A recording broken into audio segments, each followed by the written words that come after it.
5, 4, 3, 2, 1. And it's live.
This is Leicester Till I Die TV. Watch and subscribe on YouTube and listen on your podcast platform.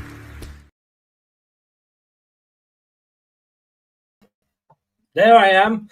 It's been one of those days today. Supposed to have the evening off, and Brad was doing the preview show, and his knobs weren't working for him, so I had to come in and twiddle my knobs for him to get him going. Read into that what you will. Just go and watch the preview show from earlier. And this show's going to be no better. I tell you what, talk about having a fart off, which is what we had before we came live. But look, buses. You wait for one person to leave so you can get a player in, and then two of them come along at once. What can I say? But it is the new show. It's Hammer Time. Can't touch that. There. What did you think? Did it work? No, it didn't, did it? No. But good evening, good afternoon, good morning, good day, good night, goodbye. Hello, one of those will apply to you wherever in the world you are residing. Welcome along. Mads Hermansen looks like he's set to be a hammer. And another goalkeeper is a little bit pissed off, to be honest with you, but we'll go into that in the show. Please, if you're in, join in with your chat. If you want to repost yours, Craig, because it didn't come up because you posted it before I clicked the right button, do get your comments in anyway. If you're watching on catch up, add your comments before. Is this a good move for Leicester? We'll talk about that in a second. And if you are listening via your favourite podcast platform, whatever that may be, thank you very much for tuning in. Like I say, we're just short of 100,000 downloads for the podcast, so really, really pleased with that. Like I said, we were having in fact, let me just go into the green room. I'm just going to see, because I want to bring Clibo in, because he's sat in the green room. Here we go. That's Clibo. Let's talk Leicester.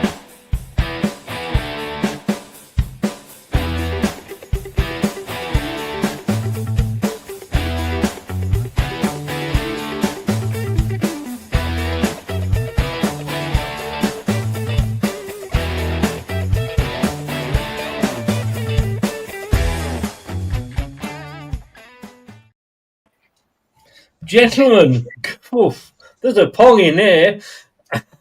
You. Reese was cold.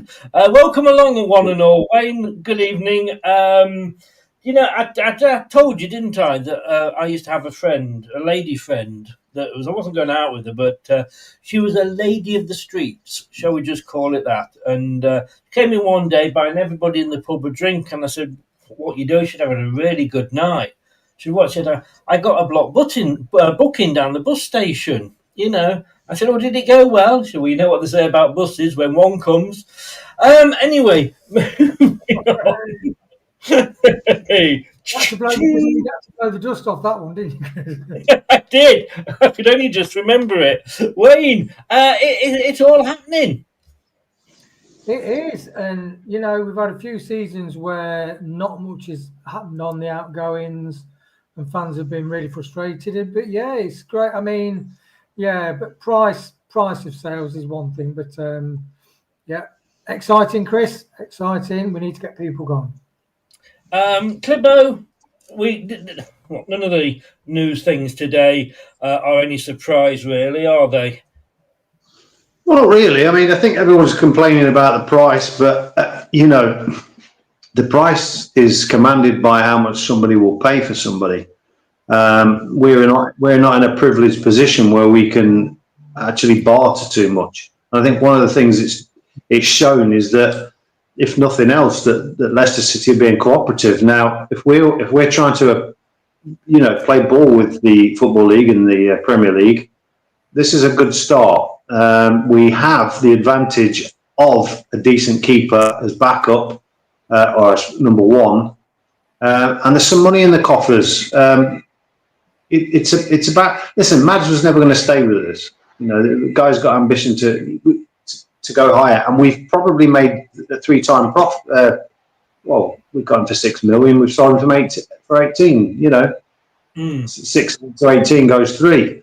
So I'm not too disappointed. I think there'll be a buy, a sell-on clause. So all in all, I reckon the deal will probably be worth about 20 to 25 million, which, in my eyes, that's a reasonable amount of money. And you're only going to pay for how good he was when he was sold. And if you ask me, he was a good goalkeeper. There's lots of good goalkeepers. That's not to say he can't rekindle his magic at West Ham, but I still would rather have Jakob in goal. I just think he's a more commanding goalkeeper in his box. We were talking about this before, and we'll come on to, won't we, Reece? But we'll come on to it in a bit.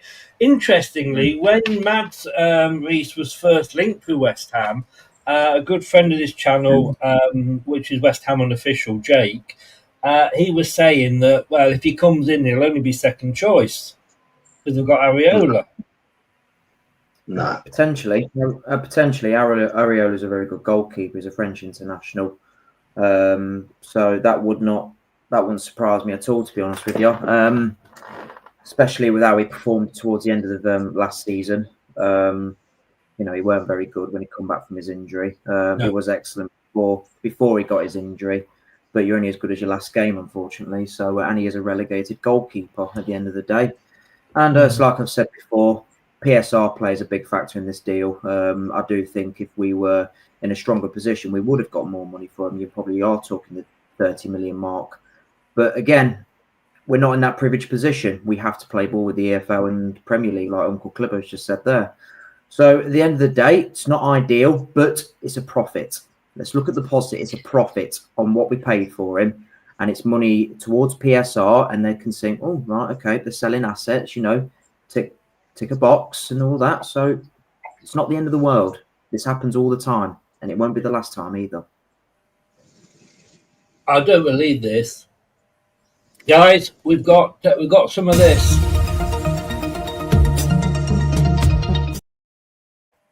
We may well be selling Onana, but Hermansen, but apparently we're after Onana. Oh my God! No, I'm sorry. No. I don't think so. Lads, lads, come on! Even I didn't fall for that one. Come on, lads. No, it didn't help the fact that I got the names mixed up, did it? Was it? Did any of you lads have him in your fantasy football team? My brother had him in. He kept meaning to sub him out, and it cost him big time because he was Calamity Jane, wasn't it?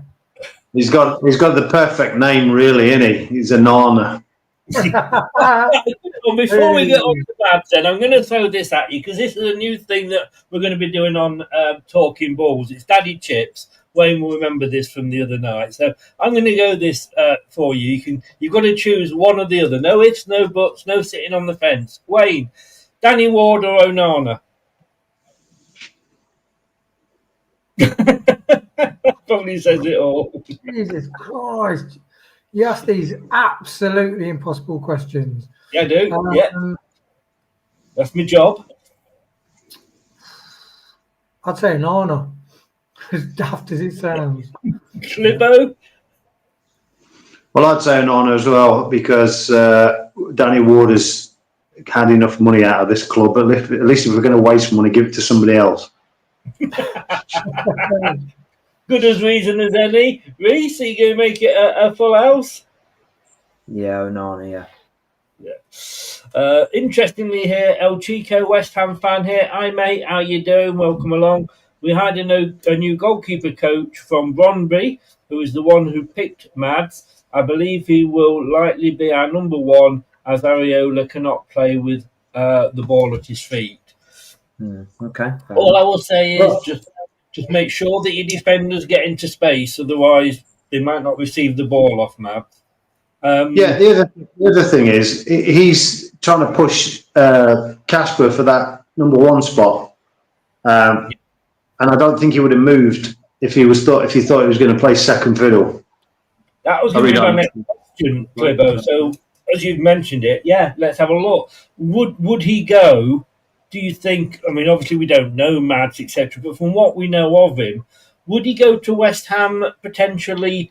Saying, right, you're going to have to fight for the number one role, but you're going to start as number two, or would he expect to be going in as the number one?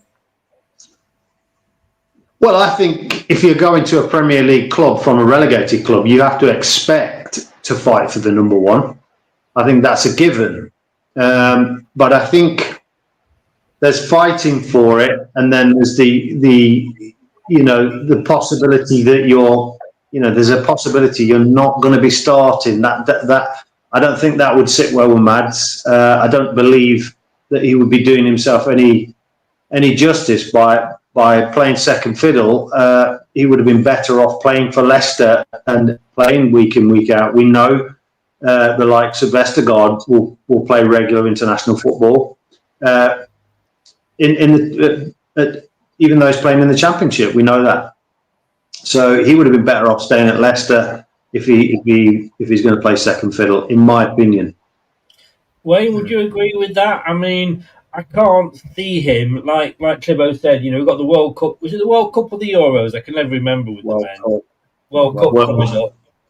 So when he's not going to want to go, when he wants to be that number one, and let's face it, he's at the edge, so to speak. He's only just got to sort of step over to get it. He's not going to go somewhere where he's got to basically fight to get it because he wants to be in that World Cup squad, doesn't he? Yeah, but I do think Mads fancies his chances. I think, look, before he got his injury, he was bang on form, and that may be likely just nudge the price down a bit. If you do negotiate him right, I mean that's another one off my mug. To keep disappearing. Oh. Yeah. But yeah, it's like the lad said, they made good points about the PSR, and we are doing things right. And like when Maddison and Barnes went, we could have probably got 10 or 15 million pound more for those two, but we got relegated. So that's the market. But it's just nice as movement. It's nice movement. We're so lucky to have Stolarczyk step straight into his shoes. And it's going to be interesting to see how he develops, actually. It's going to be really interesting how he plays this season. Most of us believe in him. I think he's just relishing the task of being number one. Agreed. Reece, I mean, it says here West Ham have agreed a fee of around 20 million.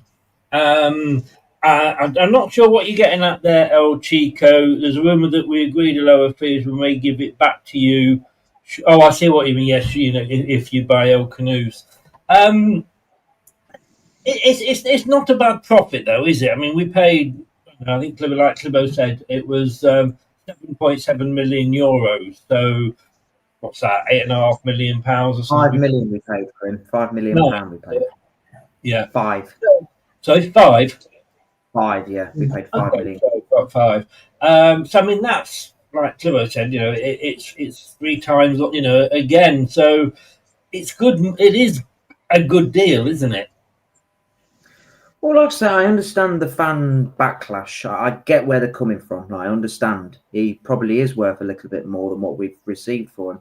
But it's like I said, we're not in a position to negotiate a higher fee for him. It's just not possible in our position. With PSR on our backs, we need to comply. And then, I mean, I heard also just take the hit. Just take the hit and keep hold of Mads. That just makes absolutely no sense whatsoever, in my opinion. That was on another show. I don't understand that thinking process at all. Do we want to keep getting points deductions, then we end up a mid-table championship club? We need to get out of this fucking league, not stay in it. So comply as much as you can. Yeah, you don't want to sell all your assets, but that's football. They will go on to bigger and better clubs. And, you know, good luck to him. Good luck to him. I have no grudges towards him at all. But like I said, we've got the better number one still. Wayne, trying to regain your youth there with your punk T-shirt. Yeah, it's still one of the best albums of all time. Well, I've got it, so I'm not going to give you much argument on that. Yeah, look, he's gone. It's not a surprise though, and I have to say, look, Ndidi, who looked like he's gone as well. We did a show on that earlier. Mads here, along when you go back as far as Barnes, then you had Maddison and Kieran Dewsbury Hall. None of them wanted to leave, and that's why I have no qualms in him going. He's going really because we need him to go. So none of them have sort of done an not an El Canoe. Some of them have done a Tielemans or a Fofana. They've all sort of been just can't like I say, not asked to go. So fair play to him and good luck to him. Yeah, definitely. And you don't want two number ones at the club. You don't want two number one worthy keepers at the club. That's going to promote discord, most definitely. And normally standard is you have the main keeper, then you have the backup who knows he's backup, but he's capable of stepping in. And we've got that anyway. And as the lad says with PSR, you liquidate, you got your assets, you liquidate it. You don't need two number ones. And, a lot of the criticism about the board, I think this season and pre-season, the board, they've got the right manager in. They didn't jump at what all the fans, different people that managers of fans wanted. They've got Monga signed up. The Seagrave is working. 17 minutes for anybody who's playing Monga bingo. 17 minutes is the number it's easy to, as human beings, we love to criticise. We're really good at it, but it's really hard. You've got to give some praise sometimes. And I really like the way the club are going through this pre-season. And even like the releasing the videos of the fitness and the conditioning people. Then you've got the 9-minute video with John Hutchinson, the historian at King Power, walking through the things. It's a wonderful video to watch. So it's all adding to a great vibe, pre-season vibe. Clibbo, just out of interest, I should say Mads Hermansen is actually the son of Lars Peter Hermansen, chairman of the board at fellow Danish club Dalum IF. Now you see, if that comes up at a pub quiz, now you know the answer. That mug, sorry, just to go back, that mug way, what's that thing with Claudia Winkleman? That show where they all go to Scotland? Do you know the reality? The Traitors. The Traitors. Your mug is like the wall on the Traitors. Yes. You put a big red cross through every picture as they leave. But, I do like a bit of Claudia Winkleman. Oh, she's lovely. Wrong show, Clibbo. Wrong show. Yeah. but it's a fair point. It's a fair point. Now, look, it does look good when we are talking about, PSR and look, it's all we're on the brink, so we don't know if and when we're going to get this points deduction, how many points it will be, will there be a management planning? But if we are being seen as we appear to today, and obviously with Cody as well, to be selling these players, and not so much Ndidi and Cody, very, very high wage earners, that's going to look good on for the PSR, isn't it? Yeah, I mean, at the end of the day, it's like what Reece says. We're not in a position to start getting a bit. We've been living on the edge for quite some time, and for all intents and purposes, we've took the piss a little bit with. We've stayed within the law. We took the piss a little bit with the Premier League and the Football League, and we've got to be ever so slightly careful now. Obviously, I think the manager is looking at the squad and going, there's a couple of areas that I would like to strengthen. Now, preferably sooner rather than later. He wants to get rid of a few. He wants to bring the squad numbers down, and we could be sat here at 7 o'clock on September the 1st, and nothing has changed because we haven't created the funds. Now, I know there's a lot of people I've heard on channels, particularly tonight, saying, "Oh, we should have held out, and we should have done this, and we should have done that." Yeah, listen, I understand that point of view, but where do you then create revenue? Where do you show your compliance if you just keep being stubborn and holding out?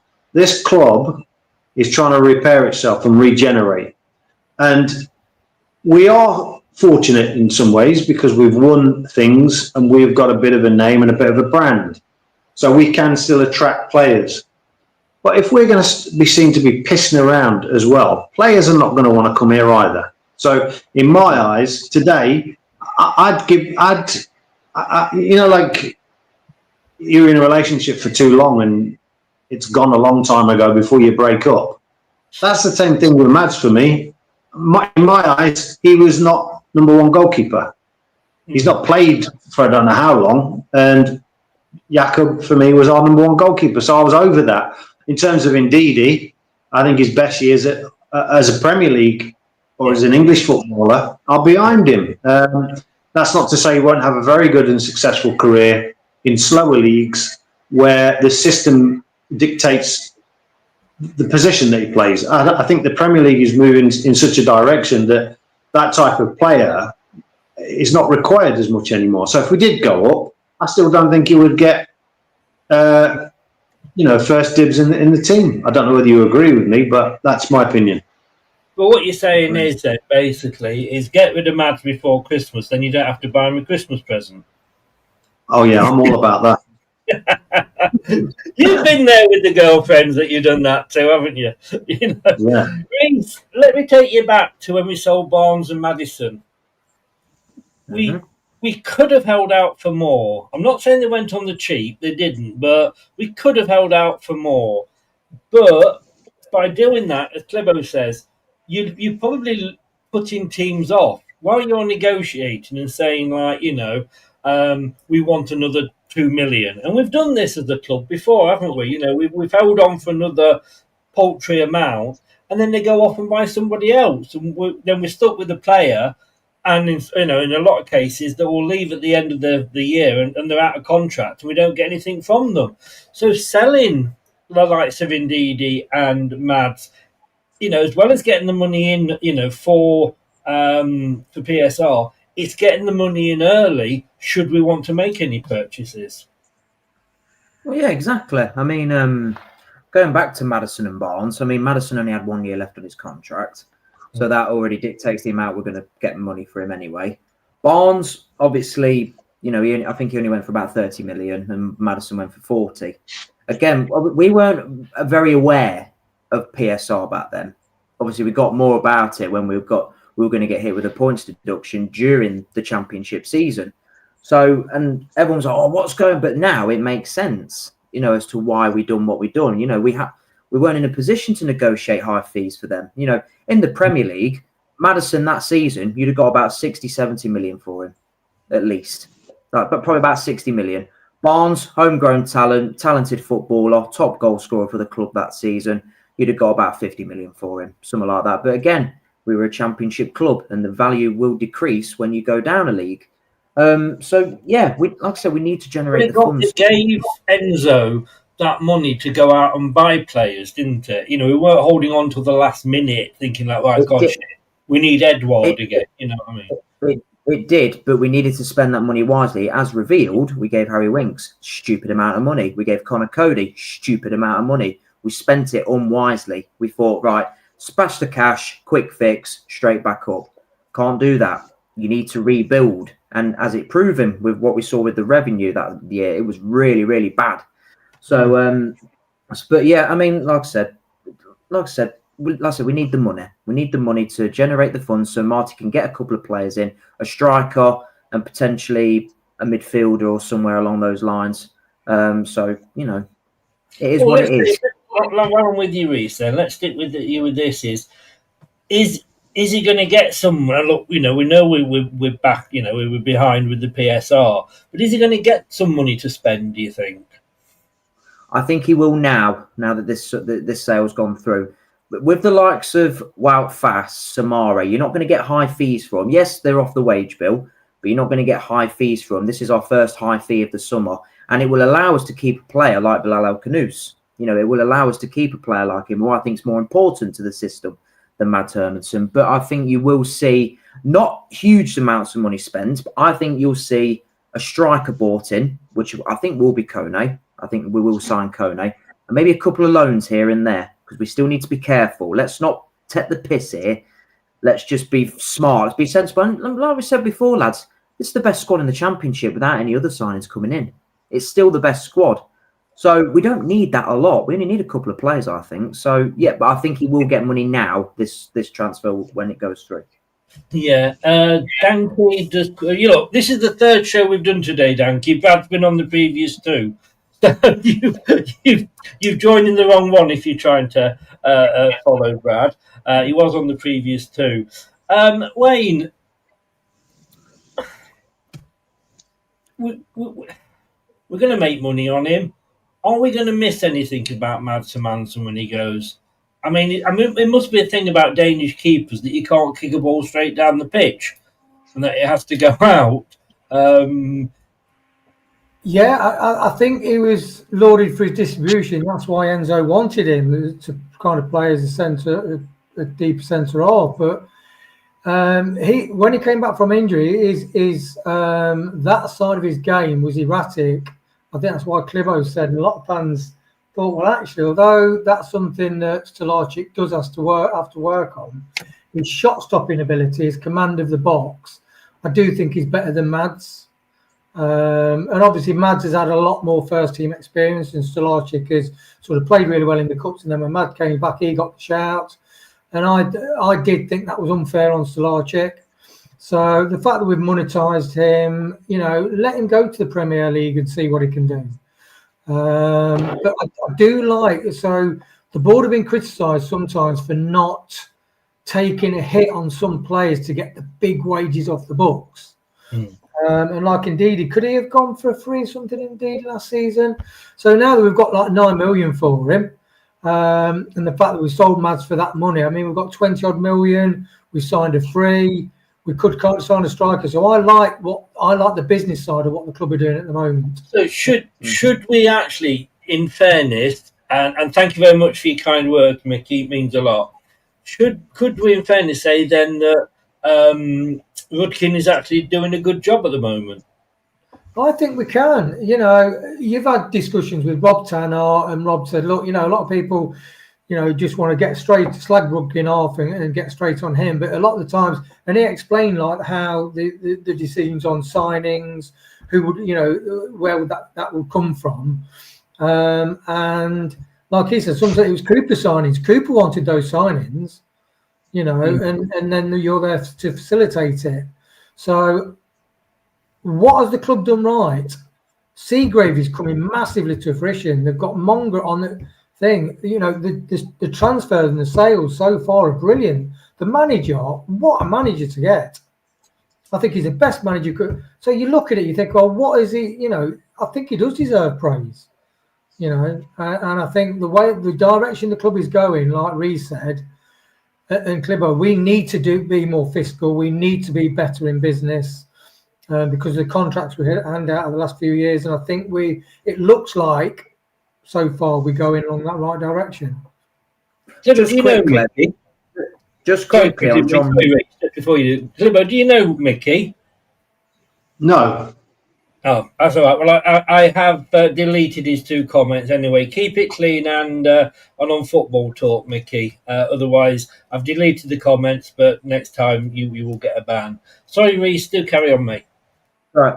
I think with Rudkin, I think his hands were tied in this negotiation with Mads, because I do think he would have got more money for Mads if we weren't in the position we were in. We'd have been in a lot stronger position if we didn't have PSR on our back. So a lot of people are giving him sticks saying, oh, Rudkin this, Rudkin that. Oh, his hands are tied.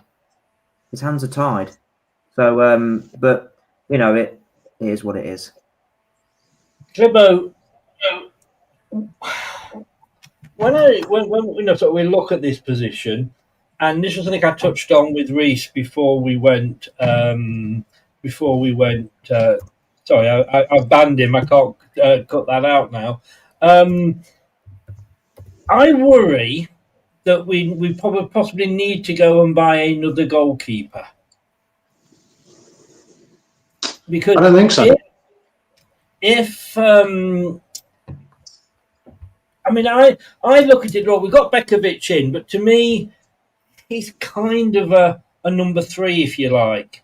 I mean, if Salati was injured and he had to come on for the last half an hour, great. If he misses the next game, could we put Bekovic in? Yes, great. Could I see Bekovic, if it's a bad injury, like an ACL or something, could I see him in for most of the season as our number 1?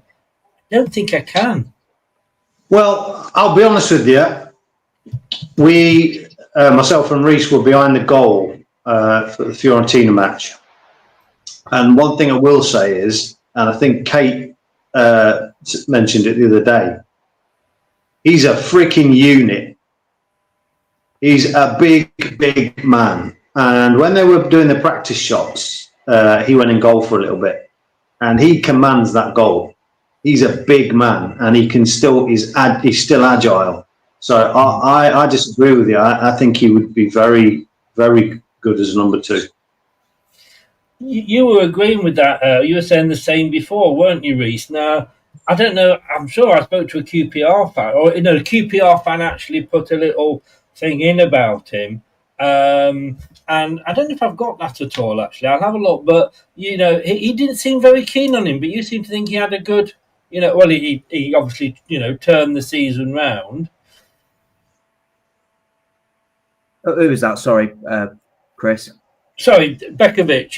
When he came in, it coincided with the season, coming good for QPR, because he came in after Cifuentes, and you kind of think that he will do well. Well, I do, yeah, because he's worked under him before. We signed him from Everton when he came in through the door, Cifuentes. So I do think he's, I think he'd be more than capable of doing it. Obviously, it's not a long-term option. It would be a short-term option, but at the end of the day, it's not a bad option to have on the bench, in my opinion. I'm just seeing if I can find it, because it was an interview that he sent through to me. And I'm not sure if I can. This might well be it. I'll just see if I can get this up. It was only about 4 or 5 minutes. Yeah, Wayne, if you can keep an eye on that in the chat for me, mate, that would be great. Yeah. Right, let's just see whether this is the right one. I hope I'm not going to play something that I've downloaded that I shouldn't have downloaded. This could be very embarrassing for me. But let's have a listen. I think Asmir Begovic to Leicester is an interesting signing. I think the level of the signing depends on what he's been bought in for. If he's been bought as number 2, I think it's a no-brainer. No trade option. He's got bags of Sorry, somebody got it on the speaker or something, because I'm getting a bit of a feedback there. No? I think so. Premier League and Championship experience. He can help develop those other keepers in and around first team. I think he adds a lot to the dressing room. If he's been brought in as number 1, I think it is a big mistake for Mads Hermansen. And obviously a cheap option. His success rates in terms of poor shots are really, really bad. He concedes a lot of shots that he shouldn't concede. His overall save percentage is 66% at QPR, but a lot of the mistakes that he made cost us throughout the season and were a big reason why we almost went down. There are a lot of mistakes that added up to a lot of points being dropped. In terms of his, saving percentages, yes, it sounds okay on paper, but we conceded a lot of shots. His inability to get down low and move quickly is, I think, a big factor in why I don't think he's championship level anymore. In terms of what he's good at, he is good at gathering corners and crosses. He's a leader on the pitch. He's very vocal. But for me, if you're looking for a keeper that's going to be pushing you up to that top 6 spot, I do not think Asmir Begovic is that keeper, and I'd be concerned if I was a Leicester fan seeing him start on the first day of the season. Wow. Sorry, Reese, I think it was yourself, so I just muted you there for a minute. Wayne, that's what a QPR fan says about Bekovic. look, I'm glad he's come in. I think he's great. I think he'll end up being a coach and what have you. But it's not from that guy. He's not come with a glowing reference, and that's my worry. That we've got Stolarczyk, Bowser, and Bekovic, and I think we probably need another number 2.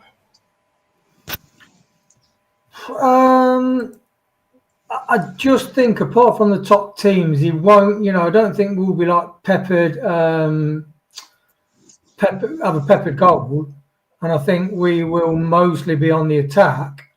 But I think he's okay as number 2, Chris. I think we've got a really strong squad, great team, and I think Stolarczyk will mostly a keeper.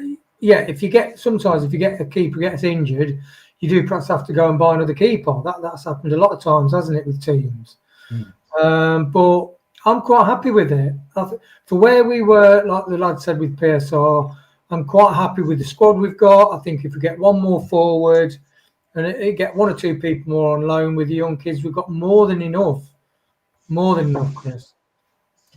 Okay, Clibbo, would you get another one in, or are you happy with the 2 and then Bowser stepping up if we need him as as the extra keeper?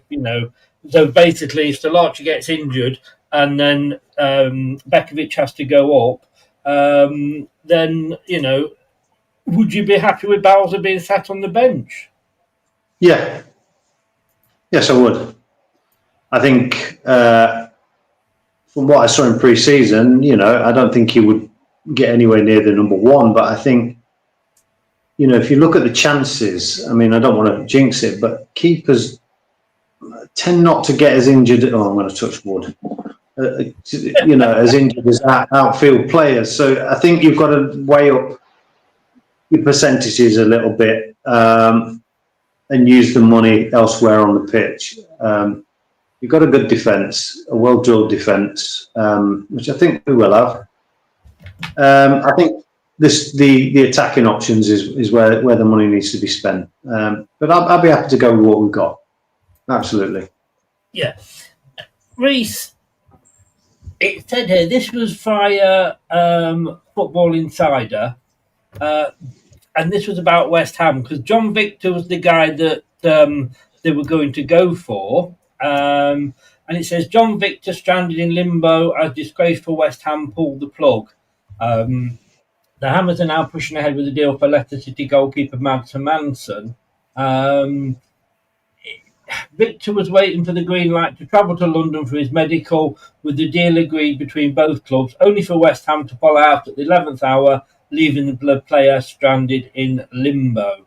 I mean, that's not a nice thing to do, is it? And if I was Mads, I'd be thinking, bloody hell, what if, I'm trying to think of a decent goalkeeper, but, Pickford suddenly became available. Would they do that to me?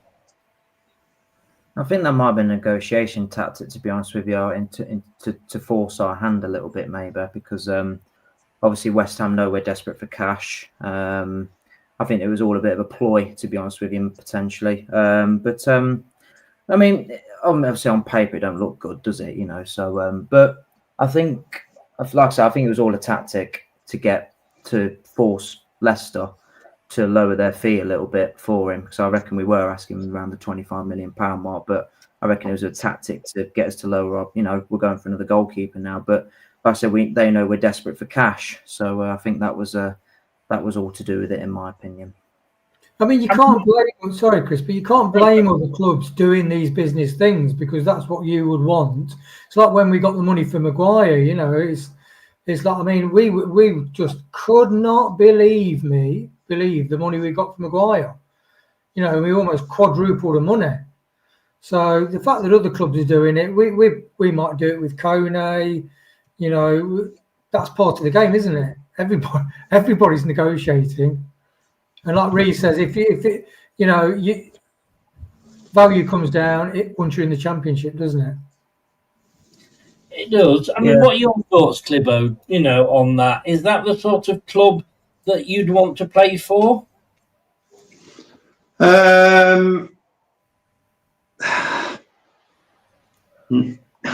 If you were him, probably not. but that's the market. You know, nobody else is coming in for him. Does that surprise you though, Clibbo? I mean, you know, I think I said before, I was talking to a West Ham fan about El Canoes, and he was sort of saying, "Oh, what's he like?" And I said, "Well, he's probably not actually Premier League ready yet." And he said, "Well, we're still better off buying him now for, let's say, 22 million than we are leaving him with you for 2 years and then having to come back and pay 60 million."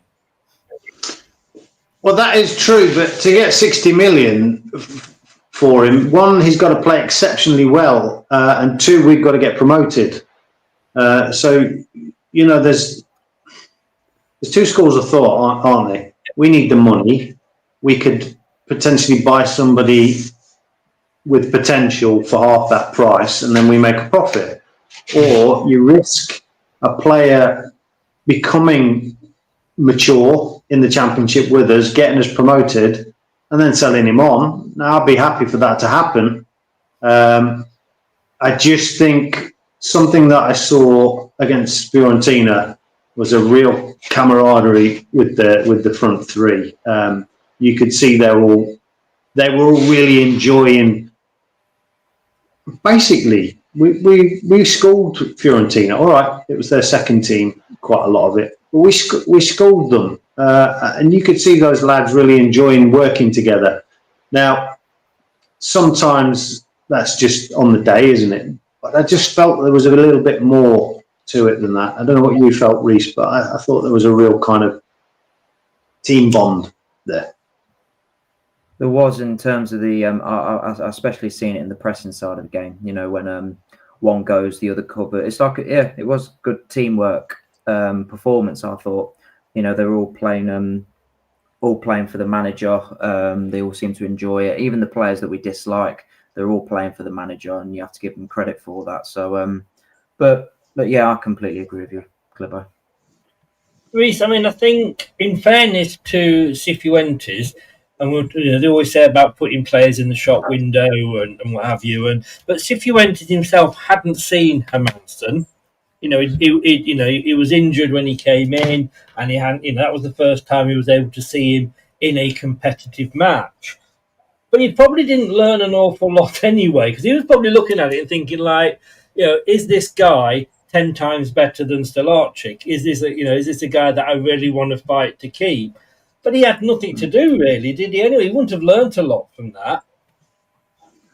Not really, no. Like I say, I've always thought Jakub was a more well-established goalkeeper. I do think Mads is better with his feet in terms of distribution, although there's not much in it. I don't think Mads is as good as what people think in terms of his distribution. But I do think that's the only part of Jakub's game that he's really got to improve on. His shot stopping is excellent. His commanding of the air is excellent. His leadership skills as well. You know, he's a good communicator on the pitch, which I love to see from a goalkeeper. So yeah, I completely agree with you there, Chris. Yeah. Wayne, this is going to be the same question to all of you, and see if you've got different opinions on this. He was brought in because, you know, he could play out the back and what have you. I haven't seen anything of Mads Hermansen where I think he's particularly brilliant at playing out from the back. You know, he's just as likely to kick the ball to an opposition player or kick it to a player, and this may be not his fault, but kick it to a player who's got an opposition player on him. But then maybe he should look at that and go, shit, I've got nobody to pass to. I'll kick it up the field. And he's nearly cost us, over his time, when he's been playing, quite a few goals. Yeah, I wonder how much of that was direct sort of mind fury from Enzo, to be honest, because it's like Ricky P running up the wing and then double back and turning you, and he could just run. He's got the skill, the pace to go inside and attack the box. So maybe a lot of that is down to Enzo, but he did regularly sort of either kick the ball out. It's like he like you said, he has to pass the ball out. And it's a modern thing of some keepers where they are told, you know, you must not kick the ball long. Whereas you get other teams, even your Man Cities and that, and they hit the long ball. You know, Liverpool hit the long ball sometimes. So I do like keepers that can do both. And I do think Stolarczyk has a better balance. I think he does need to work on his distribution, but I think he'll hedge his percentages more. I think Mads did not do that. So Mads was very tunnel vision and need to pass it out. And sometimes it just wasn't appropriate, because if you could give the ball to somebody who's like an indeed number 6 position and he loses it, you're in a whole world of trouble. And that's what happened a bit regular. So, yeah, I do think I like Stolarczyk. I think it's a great thing. And it's like with Pereira when he went to Wolves. He got the same group of players, made them fantastic, and they went on an amazing run. And I think Marty's that kind of manager. I think he's that kind of dynamic manager that he will get the best out of most of the players in our squad. Clibbo, then, I mean, again, the same question, but also added on, I was getting a bit wound up with Mads, because the number of times I was seeing, and it was happening more often, that players were trying to chip him because he was so far out of his box that he might as well have been on the bloody halfway line. Yeah, I mean, it did happen to Jakob in pre-season, and I said to Reece at the time, I'm glad that's happened, because, you know, at some point that will happen in the season, and it will be obviously highlighted, you know, massively on Sky TV and all the rest of it. And you don't really want that happening. You want that happening in your practice games. But what I will say is about Mads, I was a fan of him. I think he was a great keeper initially, and he was under instruction from Enzo to do what he did. That's fine, and by and large, he did a good job, and that's where the distribution thing happened. But we were in the Championship at the time, so he didn't have, you know, top end defenders bearing down on him. But when we did play the likes of, you know, teams like West Brom, who were high press, they were pressing us right from, you know, the 18-yard box. He wasn't so clever then, and he wasn't so good under that pressure. Now, when we went to see Fiorentina, like I say, we were behind the goal in the first half. The amount of times that I said to Reece, I wish him and Vestergaard would just stop pissing around with the ball, because the pass that they eventually made could have been made 5 seconds earlier with greater effect. But they ended up having to use it anyway because they ran out of space because we were being pressed. And I don't think that's what Marty is asking for, personally.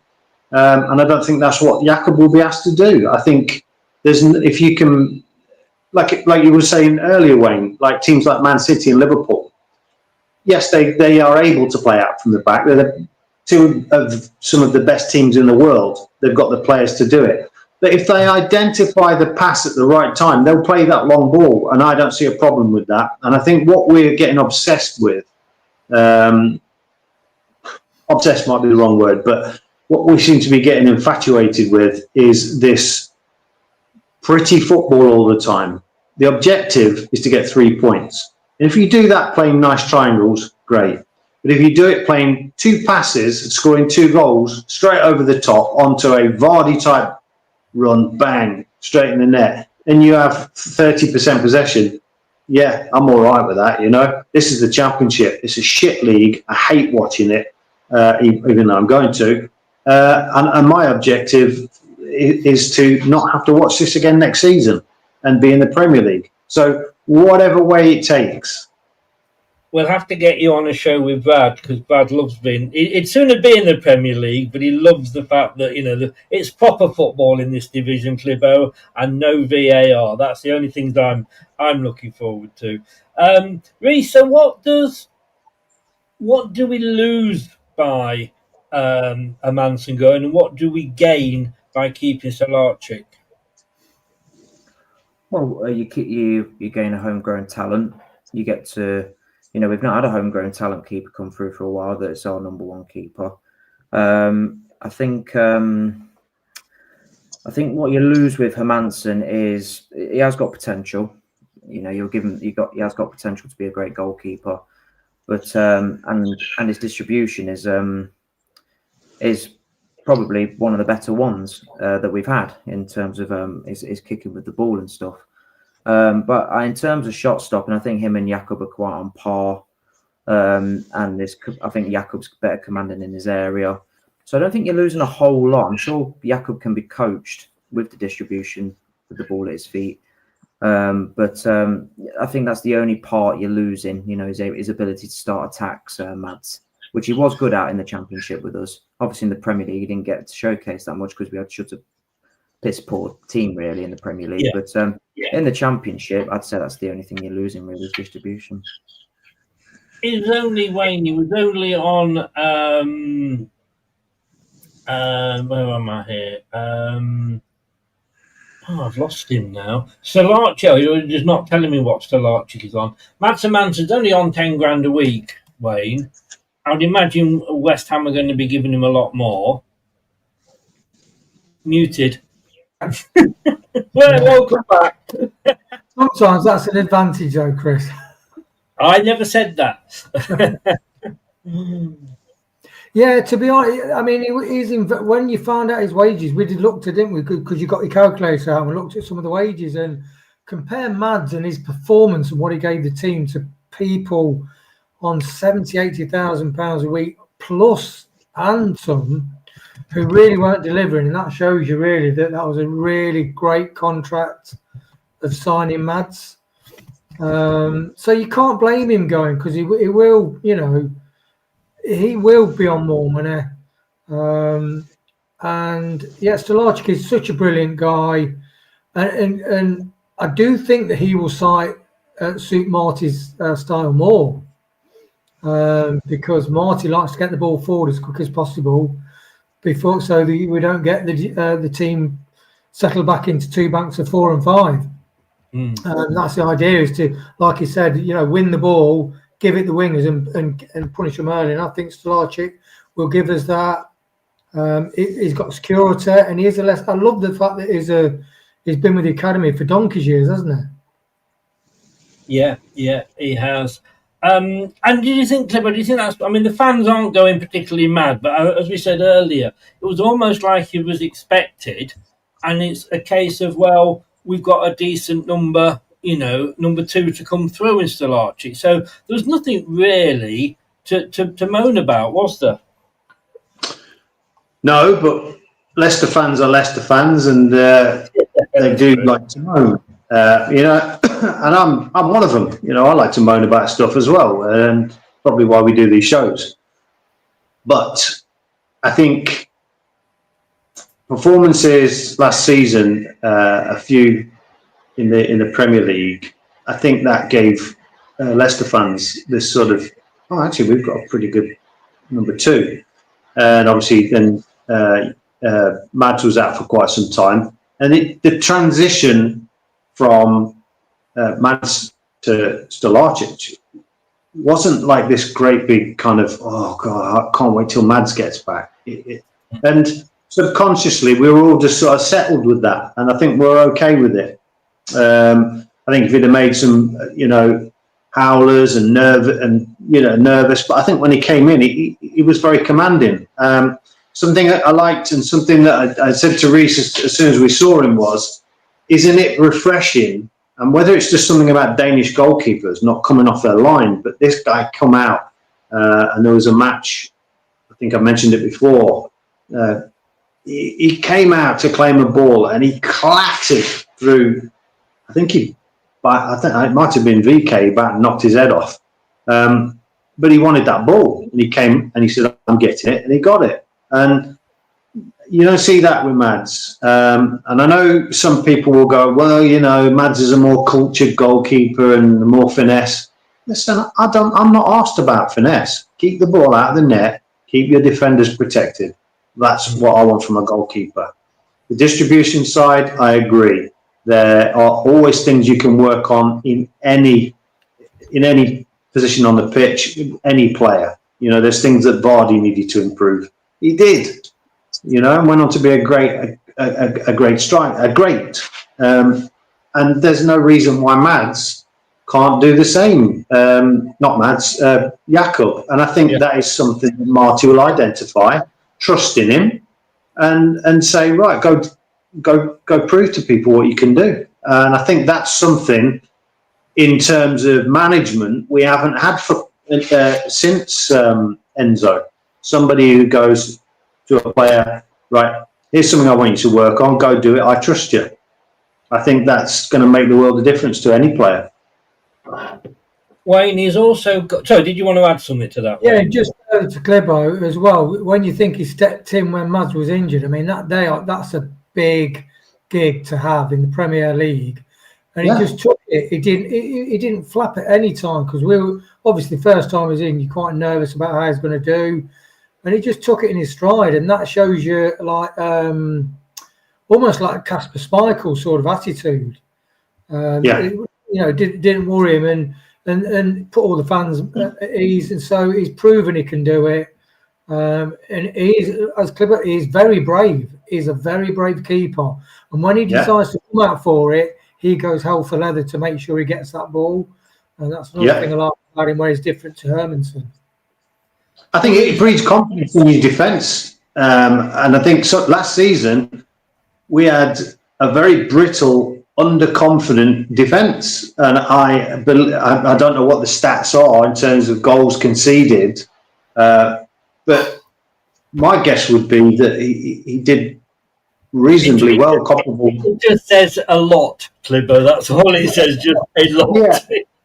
Yeah, but I mean, in terms of the amount that we didn't concede whilst he was in goal, I would say that it's at least equal with Mads. What we're saying here, and what I've heard tonight, I've heard people say he's far, far better than Jakob, and I don't agree, and I will argue the toss with anyone about it, because it's okay being on your line and stopping shots, and like people have got this in their head that he's.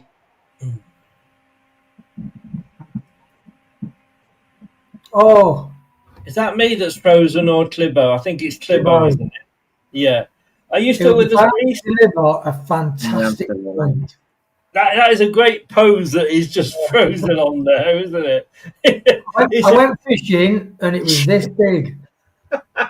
I was thinking something else, to be honest with you. And on both of them we'd be lying, I bet. Look, I mean, it's down to money, like we've said at the end of the day. We've sold, by the looks of it, Mads Hermansen for 20 million. We got 2 for Cody. We got 9 possibly for Indeed. So that's 31 million. But we've also saved £4 million this year on the wages of Connor Cody. We've saved £4 million on the wages of Indeed if he goes. So that's another 8 million. We're not far off £40 million, in the plus box. Well, yeah, and that's what that's what it all boils down to. We need, like I said, we need the cash.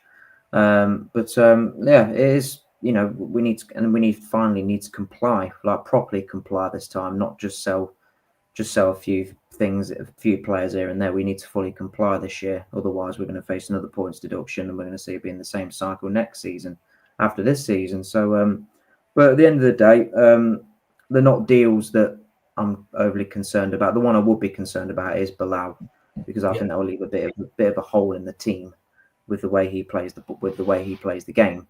And also Abdul as well. I think Abdul and Bilal are the main 2 ones that we can't afford to let go of this season. We need to get straight back up if possible. But yeah. Just keep going, let me sit with you for this one then, Reece. So El Khanous is the other one that will probably go. I can't see anybody coming in for Dakova Reed. If he goes, how big is it, by the way, Clibbo? That big? Is that what you told the women, is it? Well, it's about that big. I'll stay away from them. I'll stay away from them.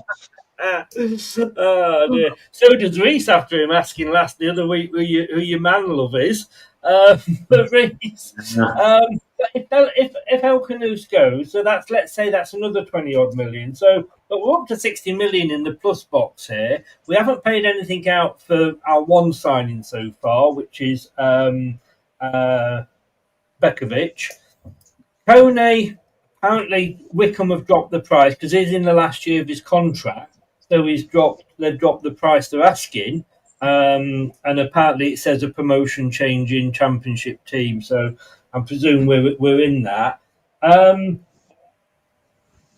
It does, and I'm going to come back. I know I've asked you this before, but then does that make Brownhill a viable option? No. The thing is with the Brownhill deal, there's so many. Sorry, that was to Reece first. Let Reece go. Sorry. Sorry, go on. Yeah. Sorry. Go on, He goes off to have a wank, and when he comes back in, he's jumping on everybody. Reece is foaming at the mouth to get his comments in about Brownhill, ain't you, Reece? Absolutely not. It's like I said the other day. We're not learning from our mistakes if we're going to sign Brownhill. It's just not an option I would go down. It's not a road I would go down at all. We need to get away from signing these players in their late 20s and early 30s. We need to go back to the model, signing the likes of the Fofanas, and all those age range players, and make profit on them. We need that, and that's the way we sustained PSR for so long. And then the first year we don't do it, bang, PSR. We're under PSR straight away. So we need to get back to that model of doing that. So no, I would not consider Brownhill at all. I think you can get a cheaper, more potential sort of player in the foreign leagues. More, a bit raw, but it's got a lot of potential there. And it's a low risk deal in my opinion. And again, like I said, this Brownhill, he'll ask for big wages, and it's like I said before, he rejected 90k a week from Burnley. I mean, just let that sink in. 90 grand a week to stay at Burnley. So no, just no. Would you agree with your nephew, Clibbo? Yeah, 100%. 100%. I think if you look at some of our most successful signings, they were French second division signings. We made a lot of money on them. Yeah. The likes of Moraes. Listen, every signing that you make is a gamble. But I think what none of us really understand is the situation fully in terms of what Leicester City's finances are. So we could go on to sell £60 million worth of players, and it all have to satisfy the PSR. Yeah. We don't know. I mean, I've heard that we will need to sell about 55 million to be able to spend 10 million. Now, how true that is, I don't know. But I would suggest if we had 10 million with the squad we've got, and we sold likes of Fass, potentially Samare, I think 10 million would, if it was spent correctly, I think we'd do pretty damn well. And then we're pleasing, the governors that are the people that are going to sanction us.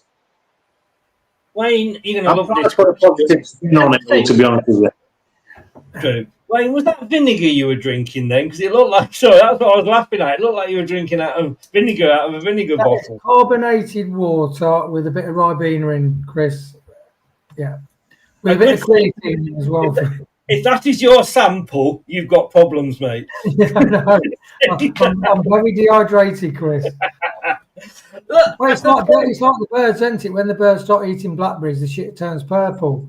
So I've been eating loads of blackberries, mate.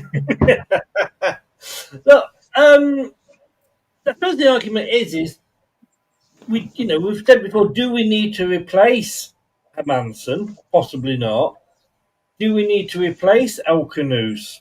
Possibly not. And this is the thing, we're making these sales, which is good. And I know fans are going to be saying, well, if we need to, it seems to be like, because it's a transfer window, we have to buy somebody.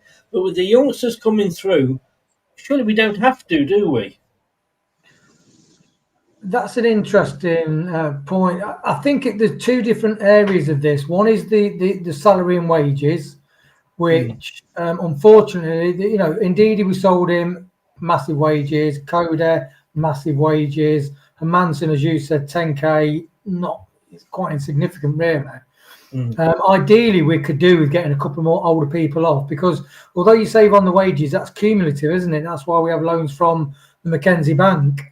So we come back to buying people because, as you said with KDH, we didn't get all the money up front, did we? Chelsea giving us like year by year drip fee, basically.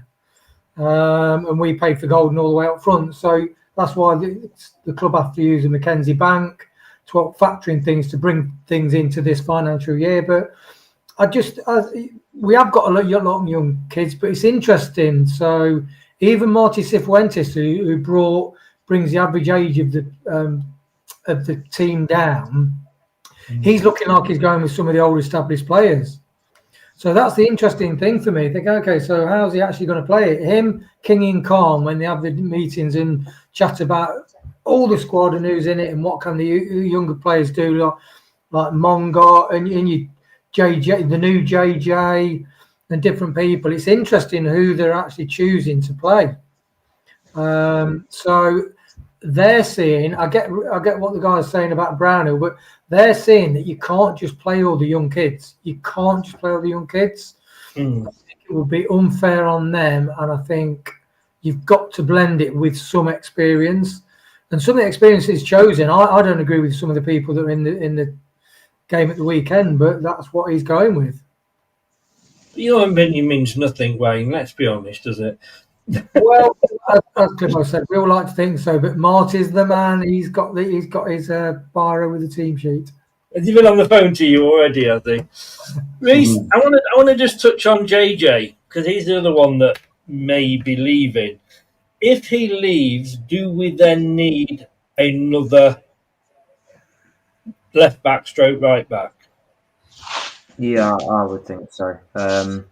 I know obviously Buddy Aluko can play there, but whether he's ready for that role yet, I'm not too sure because it requires a lot of intelligence to play that role, especially with the high fullbacks.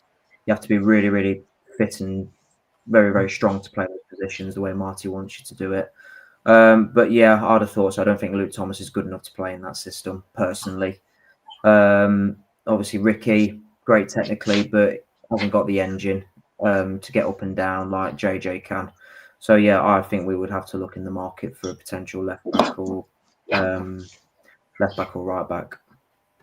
I don't know what Clibbo was doing then, but there's some strange noises coming from his mic.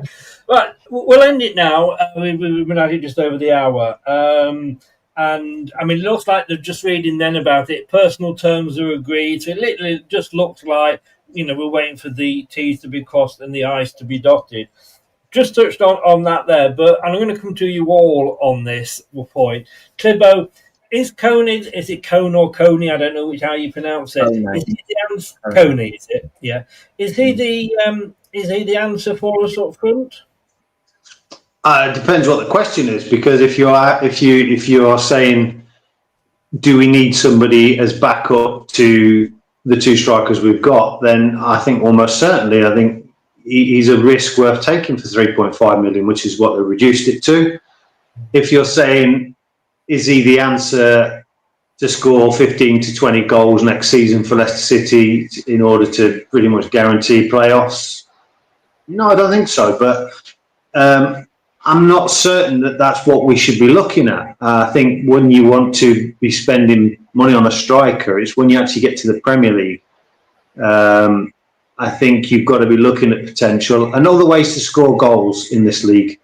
And I think we have got that in abundance all over the pitch. Even the defenders look like they want to score this season. So if the question is he going to be our main striker this season? I certainly think for the first half of the season, that wouldn't be the case. But if you're looking for somebody with potential that can potentially grow into the team, and then obviously got a higher ceiling if we should get promoted.